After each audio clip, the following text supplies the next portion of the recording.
تو کہیں ایسا نہ ہو کہ یہ مسجد غیر مقلدوں کے قبضے میں چلی جائے. ہم چاہتے ہیں کہ آپ کوئی تاریخ دے دیجئے اور ان کے گھر آ کر کے ان کو سمجھا دیجئے, ہو سکتا ہے راہ راست پر آ جائیں. میں نے کہا ٹھیک ہے, میں سفر سے واپس آتا ہوں پھر میں آپ کو بتاتا ہوں. بہت سارے لوگ گوگل کے مفکر اور محدث بن کر کے گمراہ ہو گئے. نہ جانے کتنے لوگ ایسے ہیں 4 حدیث سمجھ کر کے انہوں نے سمجھ لیا کہ ہم تو اہل حدیث ہیں, ہم مجتہد ہیں, ہمیں کسی کی تقلید کی ضرورت نہیں ہے. میں نے سوچا کہ اس شخص نے تصویر کو ایک طرف سے دیکھا ہے, سکے کے ایک پہلو کو دیکھا ہے, مگر اعلیٰ حضرت والے دونوں رخ دکھانے کی کوشش کرتے ہیں. میں نے اس سے کہا دونوں صحیح ہے کہ ایک صحیح ہے؟ اس نے کہا کلاہما صحیح. ہاں صحیح تو دونوں ہے, مگر کیسے صحیح ہے یہ میں نہیں جانتا. بین لنا معنی هذه الآیہ وبین لنا معنی هذا الحدیث. شیخ مجھے حدیث کا بھی مطلب بتا دیجئے اور قرآن کی آیت کا بھی معنی سمجھا دیجئے. بہت دیر تک جب اس نے منت سماجت کی تو میں نے کہا سنو, ابن قیم نے اپنی کتاب میں لکھا ہے, لوگ یہ سمجھتے ہیں موت کا مطلب ہوتا ہے کسی چیز کا ختم ہو جانا, کسی چیز کا فنا ہو جانا.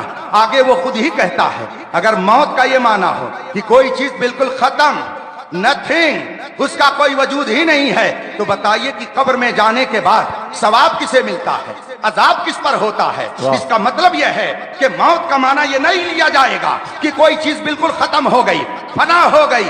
ابن قیم کہتا ہے معنی الموت لیس عدما محضا وفنا خالصا. موت کا معنی یہ نہیں ہوتا ہے کہ کوئی چیز بالکل ختم ہو گئی, بلکہ موت کا معنی ہوتا ہے الانتقال من حالت الى حالت اخرى. موت کہتے ہیں ایک پوزیشن سے دوسری پوزیشن کی طرف ٹرانسفر کر جانا, یہ موت کا معنی ہے. جب موت کا معنی آپ نے سمجھ لیا تو اب قرآن کی آیت کا معنی سنیے. انکا میت, اے نبی آپ پر موت طاری ہوگی. اس کا مطلب یہ ہے کہ آپ بھی اس ظاہری دنیا سے ٹرانسفر کر کے زمین کے نیچے تشریف لے جائیں گے, یہ معنی ہے. اور جب وہاں جائیں گے تو وہاں ہوگا کیا, وہاں آپ کی کیفیت کیا ہوگی؟ تو اس کو نبی نے بیان فرما دیا کہ مجھے اپنا جیسا مت سمجھنا, اپنی طرح مت سمجھنا. میں قبر میں جاؤں گا تو وہاں بھی رب کی عبادت کروں گا, تمہاری بات کو سنوں گا, تمہارے سلام کو سنوں گا, تمہیں پہچانوں گا بھی. تبھی تو بریلی کے رضا نے کہا ہے تو زندہ ہے واللہ میری چشم عالم سے. اللہ اکبر. وہ تو میرے نبی ہیں. الحمدللہ ان سرکاروں کو بھی نبی کے کرم سے زندگی مل جاتی ہے. جن کا ہم عرس کر رہے ہیں ہم ان کو بھی مردہ نہیں کہتے ہیں. میرے تاج الشریعہ مردہ نہیں ہے, ورنہ یہاں بستی بستی قریہ قریہ تاج الشریعہ کا نعرہ نہیں لگتا. گویا جو نبی کے لیے مرتا ہے وہ مرتا نہیں ہے بلکہ صبح قیامت تک کے لیے زندہ ہو جاتا ہے. وآخر دعوانا ان الحمدللہ رب العالمین. السلام.